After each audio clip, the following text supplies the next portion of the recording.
Hey everyone, welcome back to Crime Weekly News. I'm Derek Levasseur. And I'm Stephanie Harlow. And we're going to get right into it this week. No messing around. So here we go. LeAnn Hartleben was found unresponsive in her Outer Banks home on July 22nd, 2020. She was airlifted to a hospital in Norfolk, Virginia, where she would sadly die 3 days later. The man who made the 911 call, bringing authorities to LeAnn's home on July 22nd, was 29-year-old Jay Tolson. He recently went on trial for her murder and has now taken a plea deal. Now, I don't know much about this case. This is the first time I'm hearing about it, so I'm going to let Stephanie dive right into it. Yeah, so I'm glad to be talking about this update because I actually covered this case on my YouTube channel this past February, and it was a very impactful case for me because, first of all, I remember that to LeAnn's family and everyone else that had, eyes and two brain cells to rub together to make it spark, this definitely looked like an obvious crime. Even though Jay Tolson had told the Kitty Hawk police that his friend had slipped in the bathtub, that's what he said when he called 911. He was like, my friend slipped in the bathtub. As it turns out, LeAnn and Jay were more than just friends. They were dating, and she'd been kind enough to let him crash at her house when he needed a place to stay because he got kicked out of a previous apartment. Now, at some point, the relationship was ended, not long after he moved in, just about 2 weeks, by LeAnn after Tolson started to become possessive and kind of controlling, and she packed his clothes in a bag and put the bag on the front porch. Now, this happened on Monday, July 20th. That was the last time anyone heard from LeAnn, and she was usually very communicative with her friends and family. So Tolson was initially interviewed by the police, but the district attorney, Andre Womble, he claimed that he was still waiting for autopsy results before deciding whether or not he would pursue criminal charges. And LeAnn's family has since accused the police of being slow to investigate LeAnn's death as a murder. Her cousin, Trisha Calhoun, who's been a very vocal supporter for LeAnn since her death, has said, quote, "They were saying there was no crime. There was no crime committed, that she was drunk, fell and hit her head, and there you go," end quote. For some clarification, after LeAnn's toxicology reports came back, she had no drugs or alcohol in her system, so obviously she was not drunk. And then according to LeAnn's family, a doctor at the hospital who treated LeAnn, he told her family that her injuries were inconsistent with a fall in the bathtub unless that fall had been from a 20-story building. Now, autopsy results came in the following October and showed that LeAnn's cause of death was blunt force trauma. Her manner of death was ruled as undetermined. Now, officers from the Kitty Hawk Police Department in July, they went into her house and they did collect a few pieces of evidence.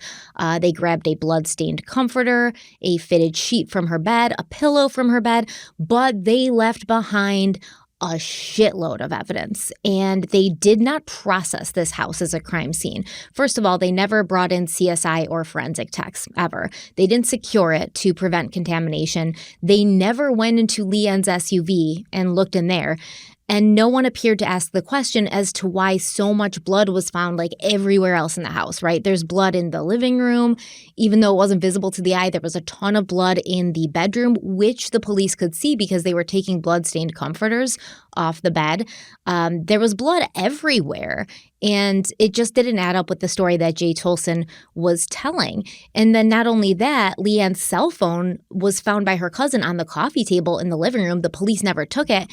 And when Trisha Calhoun, LeAnn's cousin, brought it to the police station, Chief Joel Johnson refused to take it for some reason, because apparently at that point, I guess they weren't looking at this as a criminal investigation. So eventually, LeAnn's family brought in a guy named Michael Guadagno. He's a private investigator based out of Raleigh, I believed.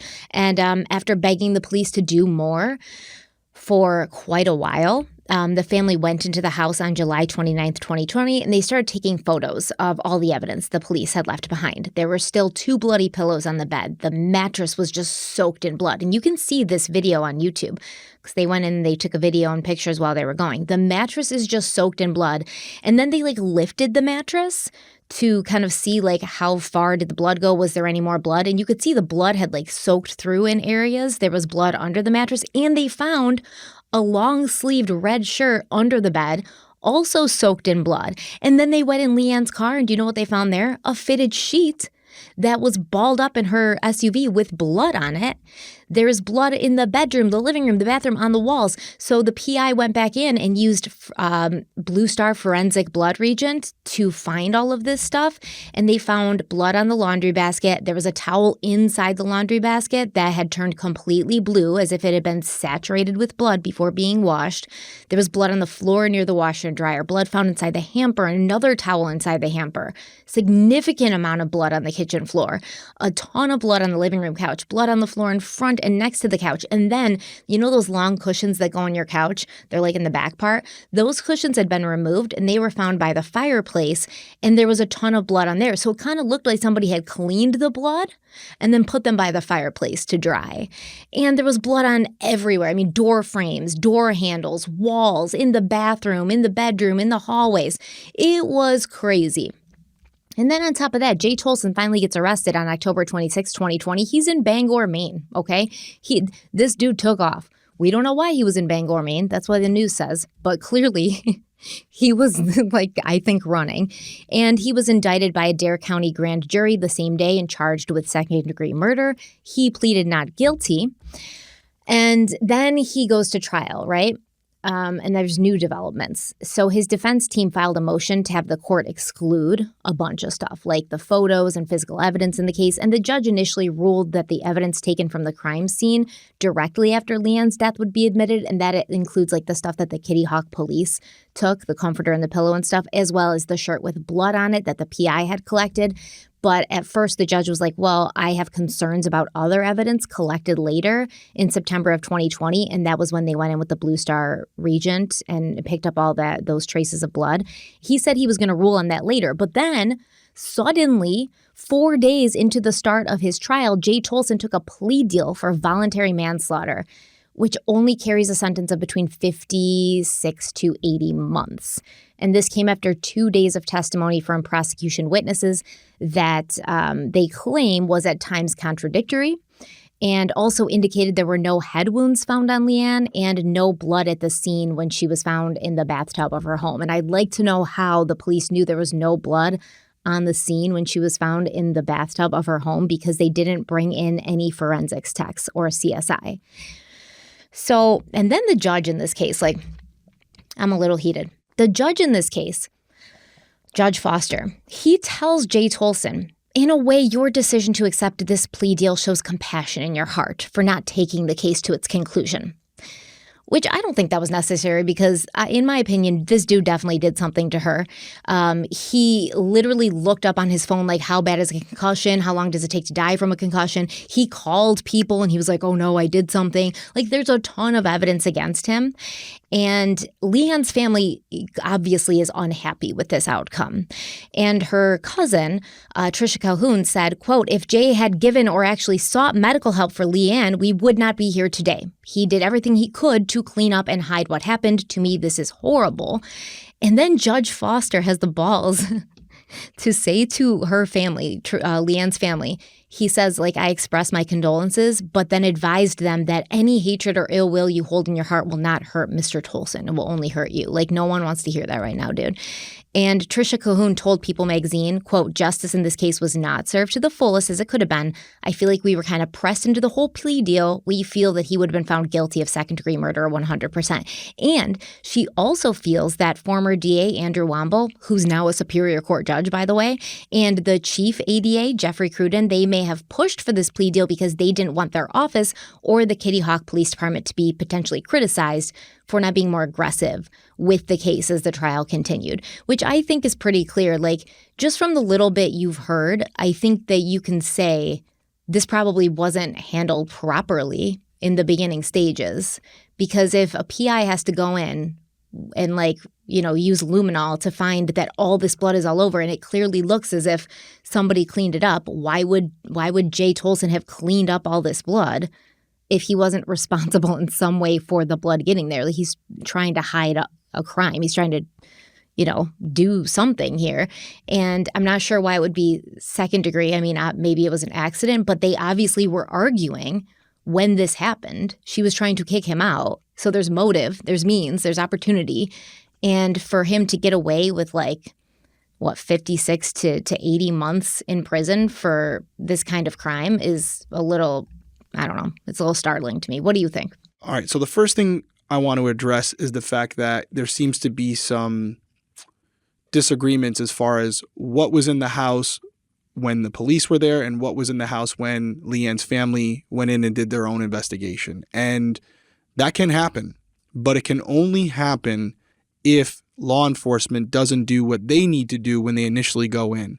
And it's not really that complicated. All they need to do, whether they believe it's an accident or a potential homicide, is before the evidence is touched at all, before anybody examines the crime scene, before any evidence is collected, we are trained at BCI school or CSI school, whatever you want to refer to it as, to turn off the audio and to walk through the entire crime scene, one person with a video camera, and take silent video of the entire crime scene before anything is disturbed. You do that because it memorializes it and basically shows what law enforcement walked into. So even after they take that video, if they go through the crime scene and as they start to collect evidence, whether it's detectives or CSI techs, in some cases in smaller departments, it's actually the detectives that will collect that evidence. But whoever it is, if they happen to miss something, which can happen, right? If it's not completely obvious, maybe they don't see something. And then when the crime scene is released back to the family, they find something of value. That can happen. But if you have the video, you can go back to that and refer to it. And you can refer to it whether you're the defense or the prosecution, where they might say, oh, law enforcement went through the crime scene. They never found that knife. But then it wasn't until the family went in there and said they saw the knife underneath the bedroom dresser. Well, you may get lucky. And as the detective was scanning that room with this video, it may catch the knife. It might be just a corner handle or something where you can see it. So it affirms that the knife was there before anybody tampered with the scene. So yes, we're going macro level here. You kind of addressed it bullet point by bullet point. Law enforcement clearly went in there under the assumption that this was a tragic accident. They took this man at his word and treated the investigation as an accident, which they obviously shouldn't have, being how young she was, being the circumstances. The only way they would have even known whether she was drunk or not at that point is through a blood draw, but clearly they didn't do that. They went off the words of Jay Tolson and basically conducted their investigation based on his account of what had happened. And it creates a lot of issues. Frankly, I'm surprised that I guess maybe not too surprised, but I agree with you. He could have easily, if everything had been collected at first, been charged and potentially found guilty of second-degree murder. I feel like the fact that he even pled to voluntary manslaughter, they got lucky. They got something. Now, I'm not saying that's what he deserved to get, but based on the contamination of that crime scene and the chain of custody issues you have once law enforcement turns that scene over to the family, I don't believe this happened, but you could make an argument that they planted everything. To increase the... How? What are they, like dumping buckets of blood all over the house and then cleaning it up and then going in and taking video? Like, that's bananas. It's bananas. I agree. But would it be like the first time that we've heard something like, you could make that argument at that point. You could enhance the crime scene to be more incriminating for a person who you believe did something. And by the way, you talked about what they found, which was blood, and they did a Blue Star test, which is a luminol-based product. The difference between Blue Star, from my understanding, and we use Blue Star, luminol is like the generic, like the chemical behind it, and it works really good. But I believe Blue Star, from my experience, is a more enhanced version of luminol. It's still luminol-based, but I believe it gives a bigger, I might be dumbing this down for you guys, but luminol essentially when... Let's say the blood's not obvious to you, like it's not a blood stain on a curtain or on a blanket. Even if you can't see it with the eye, if you spray the luminol, which is it's yellowish, but it can be kind of clear when you spray it on something. If you turn off the lights and you have a black light, it'll glow like you would see at I don't know, what's a place you would see that at, like a rave party or something. It's like Christmas lights, And I will tell you that sometimes it's not like the movies where you have the luminol tests. And sometimes because it's like really light cast off, you can barely see it. Like you get right up on it and you're like, is that fluorescent or is it not? I can't tell. Hey, Jimmy, get over here. Like, do you see something right there? Like, it's not always like overtly obvious. So, and that's because the luminol isn't always as bright as you would want it to be. Blue Star kind of helps with that. And the reason I'm saying all this is because if your defense, you could say, yeah, there was blood found in there and it was positively found through the Blue Star agent that was used. But, we can't, how do we know that blood doesn't belong to someone that was in the house? At that point, they'd have to go through and swab it all and test it.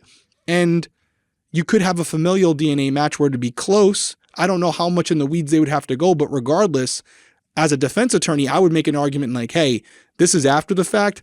Law enforcement was in there. They didn't account for this stuff. Therefore, I don't think it should be admissible in court. But do I think that's what happened? No. Would you say that none of this would have happened and none of this would have been necessary if the police had brought in a CSI team like they should have and treated that house like a crime scene like they should have? Because we've said before, you don't get to, as a police officer, go into a crime scene and decide what happened and then behave accordingly. You treat every weird death like it could be a crime. That way, if later it turns out to be, you did the proper steps and nobody can, say anything about it. Where was this? Do you know where the crime took place? North Carolina, Outer Banks. Is that a big area? I mean, is that a big police department?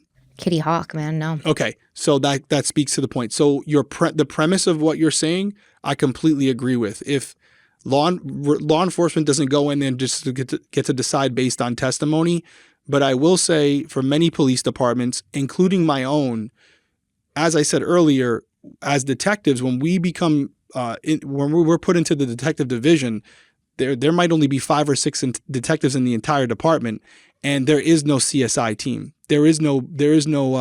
I bet you there's one in Raleigh, like right around the corner. Yeah, but it doesn't work like that. So the way it works is, for us, we have a forensic team in Rhode Island, but they're the Rhode Island State Police, right? So they have a specific forensic team that will come in for a major crime scene or a police involved shooting, because obviously they don't want the police departments where the police officer works doing the forensic testing on that police shooting, because there could be some bias there. There could be some subjectivity there as far as how they're analyzing things. So they always want an outside party for transparency.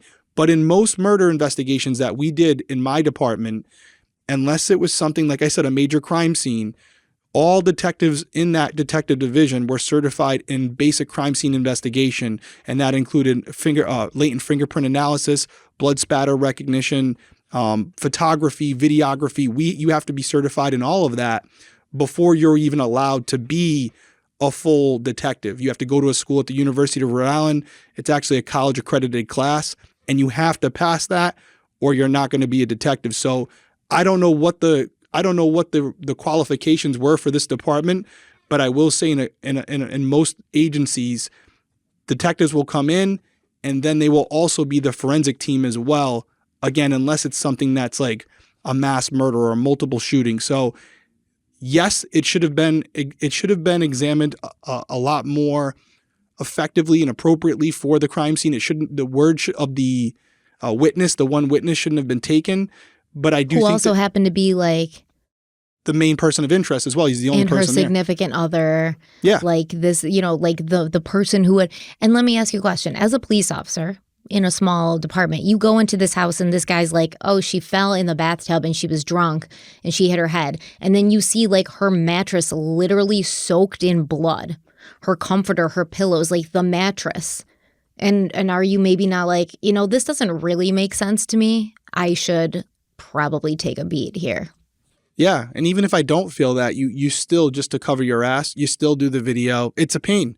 Many occasions you'll get a report of something like this and it is actually an accident. And the first thing you're thinking is, oh, I got to do all this extra work and treat it like a homicide, even though I'm 99% you should always treat sure it like a homicide. But you have to, because you can't go back and redo it. We don't have time machines. Didn't. So there's a lot of times where you're spending many hours and many resources, but we always refer to it as good practice, right? For the real thing. And that's what my LT and sergeants would always say, hey, listen, man, we're practicing for the real thing. So treat it like one, we'll see what happens. And then, you have it. So clearly they went in there, understaffed department, maybe not the best training, not knowing what they're doing, going in there, taking this man at his word. And it was a big mistake. And clearly he didn't get he didn't get what he deserved in this case.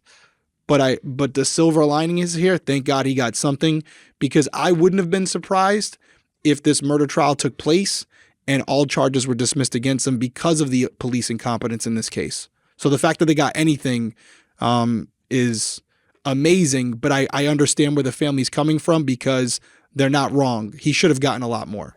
And the fact is, like, from the get-go, they were like, no, guys, trust me. Like, we don't trust this guy. Like, They weren't in a good place. LeAnn told us that, you know, he was getting a little controlling and she had to ask him to leave. And then, get this, there's evidence that she was injured on July 20th. 3 days before he called the police, because the last person she contacted on her cell phone was Jay Tolson, and then it was radio silence. No calls, no texts, no data usage, nothing. Yeah. So clearly this person is no longer alive. This is evidence that that she injured herself, or she was injured fatally on the 20th. And then she sat there for 3 days, because when she got to the hospital, she was still alive. She was fighting for her life. So 3 days he sat there in that house and let her suffer before calling the police. And that's all you get? Yeah, no, it's I not don't right. understand this. Of course they're pissed. They should be, because they were the ones saying from the beginning, this was not an accident. She didn't fall. He did something to her. And the police were like, yo, you're really harshing our vibe here. Like, chill out, okay? Yeah. He said she hit her head in the bathtub, guys. Calm down. She was drunk. Why would you even say she was drunk? Because there was like a bunch of beer cans and stuff in the house. So they're using like context clues to make inferences about something they shouldn't be making inferences about. Yeah, no, a lot of mistakes, including not taking the phone when they brought it in. I think the lesson here for everybody out there is, hopefully none of you are ever in a situation like this, but if you or a loved one are involved in something similar to this and you don't feel that law enforcement is taking it seriously, obviously be insistent, be a pain in the ass, try to get as much as you can. But if all else fails, the one saving grace here with LeAnn's case is that her family decided to hire an independent private investigator. Now, the argument could still be made they're on your payroll, but that's for the courts to decide. If they would have went in there themselves and started just poking around, taking videos and photos, which I'm sure they did some of that, it might have not held as much weight in court. I don't know what the credentials were for this PI. I'm going to go out on a limb. He was probably former law enforcement. Yeah, he's based out of Raleigh. Like, he's pretty well known. So there you go. So they went in there with someone who has a good reputation. Not as good as law enforcement doing it, but much better than you doing it yourself. So the moral of the story, when in doubt, if you can, hire a professional in your area and have them conduct the work that you would like to do yourself, so that if it does go to court, if you're fortunate enough to be in this situation where you have a chance based on what your PI found, it holds a little bit more weight for the court, because this is a licensed investigator with probably some previous experience who will write a report in regards to anything they find. And if called into trial, if they're deposed, they can give their credentials as far as their experience prior to their testimony, which will obviously mean much more to the judge and a potential jury. So can I ask you a quick question before we wrap this up? Sure.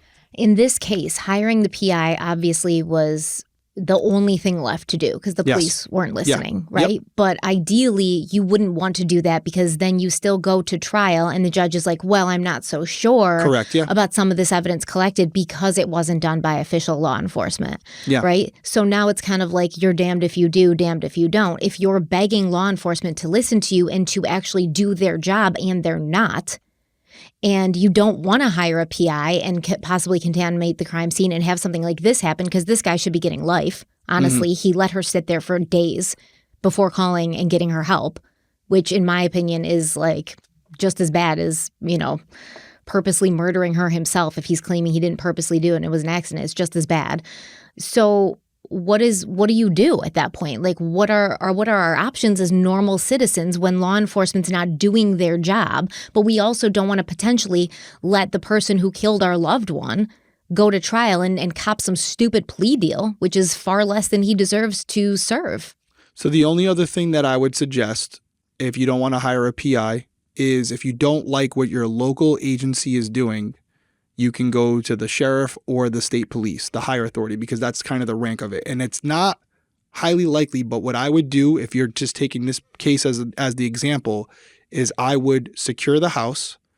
I would never step foot in it, and I would note that we secured the house as soon as it was turned Like over video to us by record police. yourself doing that. Yep. Yeah. Listen, I mean, but it was never turned over because they never made it. They never sealed Right. it. They never did anything. But I would limit my interaction in the house so that if someone does come in, my forensic evidence isn't found all over the place, right? Like my hairs and skin cells and all that stuff. So you secure the residence and you respond to the state police or the sheriff's department, whatever the higher authority is over your local agency in your area, and you explain to them what's going on.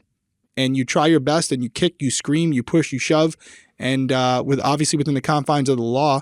And if that doesn't work, the only other option you would have is to try to get your local politicians involved. What about like federal, like FBI kind of thing? It's not going to happen. But I don't want. They have like state people at the FBI, right? Like in each state. That's what I'm saying. They'll have like offices. someone they have the HIDTA task force. So that's how I worked with the FBI, was through the HIDTA task force. But they're usually direct agencies for like narcotics, like a specific purpose. They're not overseeing what local agencies are doing. I don't want to give bad advice and say, yeah, you can email the FBI or call the FBI, because there's probably one agent in that area and he's not or she's not coming out. The best chance you have is state. I feel like there has to be a better checks and balances system in place for this, because if the police aren't doing what they should be doing, which hopefully is the rare occurrence, but if it happens and you happen to be affected by it, you should have some sort of outlet, something you can do. And I have one more question before we leave. Do you think it's valid that LeAnn's family feels that this plea deal was sort of like even an option because of how badly they botched the investigation, and they kind of knew like this could go wrong, and or they were like, this could look really bad for us if we have to start testifying about how little we actually did. So let's just like get this, finished. Oh, I know what you're saying.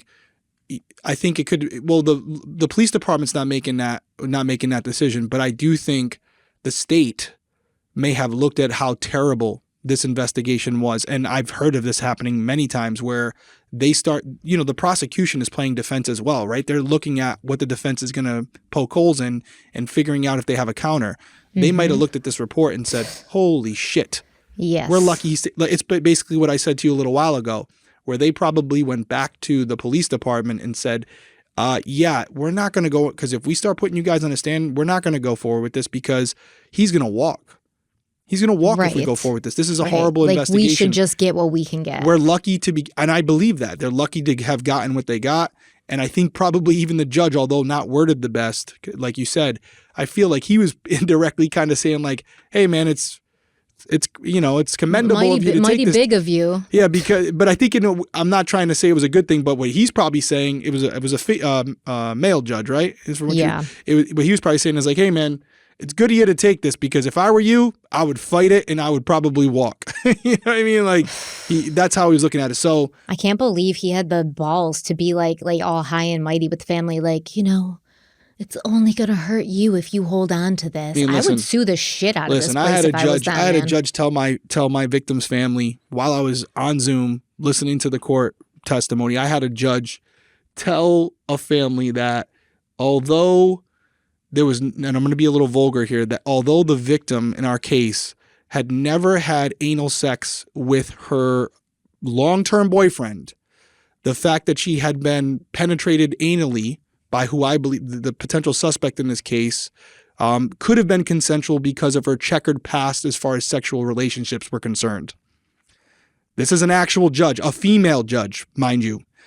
Couldn't believe it. My jaw dropped. I could not believe it, that she basically said, hey, although there's no history of her doing this, because of her bad decisions with other men and the potential that she may have had, other relationships, maybe she did do this one time. Maybe she just wasn't doing with the boyfriend that she was with for like 3 or 4 years, and she just decided to do with this random guy that she just met.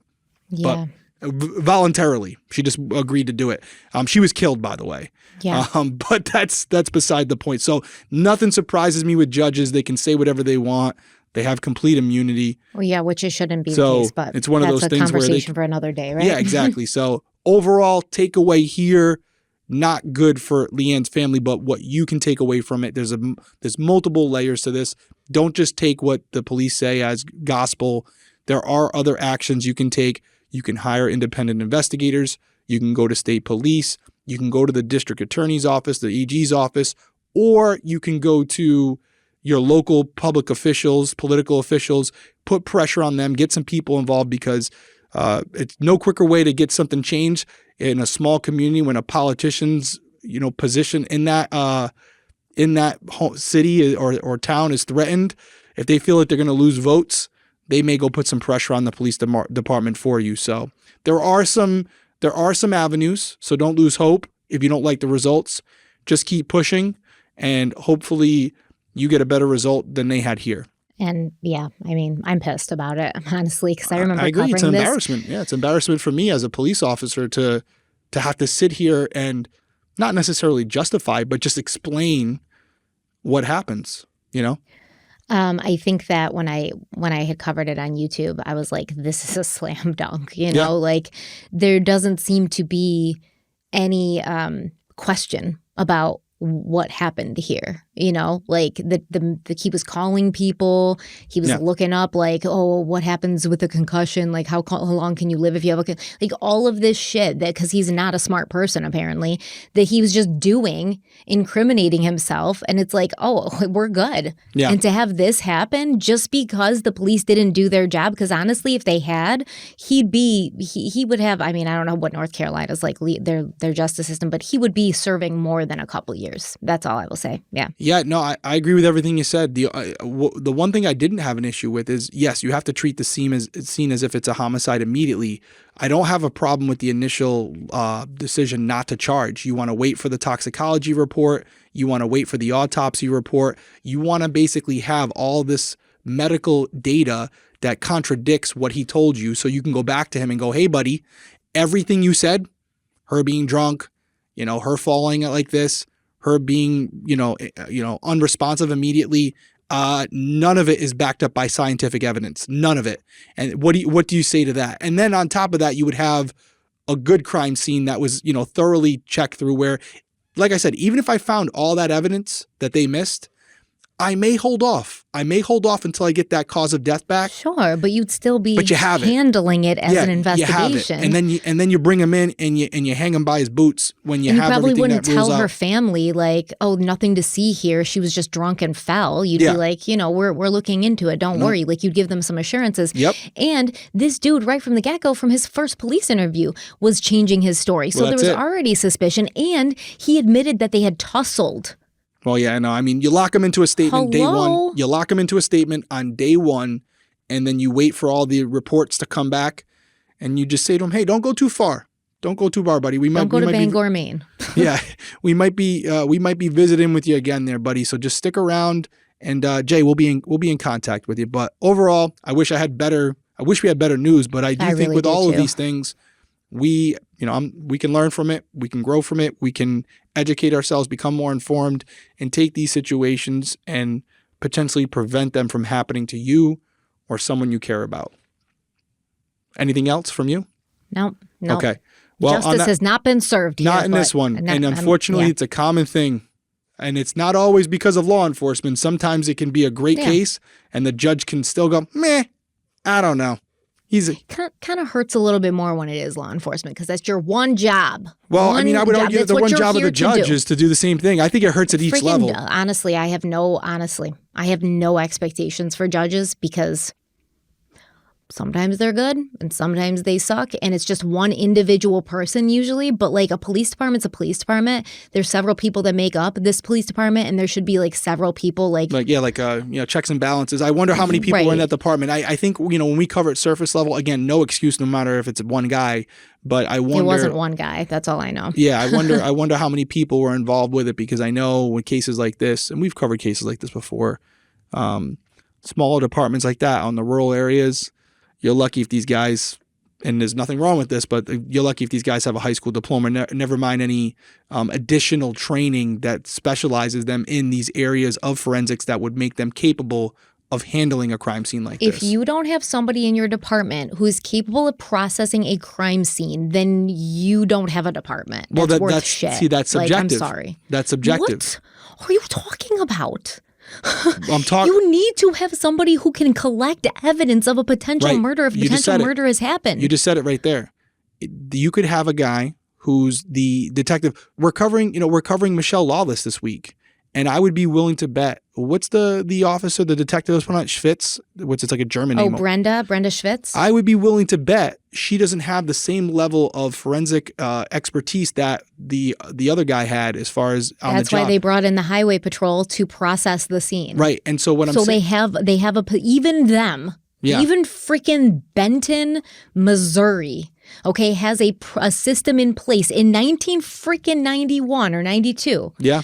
To process forensics. But Kitty Hawk in North Carolina, they don't have that in 2020? Well, they might. I'm not saying they don't. I don't know. Well, I don't know. If they do and they didn't use it, that sucks. If they don't and they just aren't doing anything about that, that sucks. Either way, you lose. Yeah, I think. Okay, so we're saying two different things. What I'm saying is, when you say someone to come in and process the scene, you're thinking guys in lab coats, the whole team with the luminol, with the fingerprint dust. Like it doesn't have to be. It's just one person who's like able and educated to do that and trained to do that. And what I'm saying is their definition of what certified is may be different. I'm not saying I agree with it, but I'm saying that may be someone who's gone to one school for a week on fingerprint analysis, luminol testing, blood spatter recognition, things like that, impressions, dental foot impressions.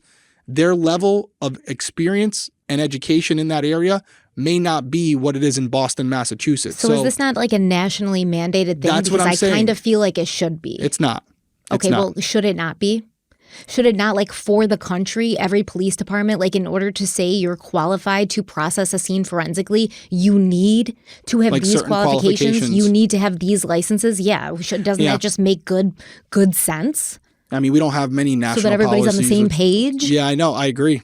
No, but that's what I'm saying, and I've always said it. Like, all police departments are not created equally, and it can sometimes be at the expense of the victims. So again, I'm not saying this to very people that they're put there to protect. I'm not saying it to justify anything. I'm just pulling back the curtain for all of you. So we appreciate that. I'm not going to lie to you. I'm going to tell you the truth, and that's surface level, right? That's something that can be looked at. Like, hey, what's your jacket look like? What certifications do you have to conduct this type of crime scene analysis? That's on the surface.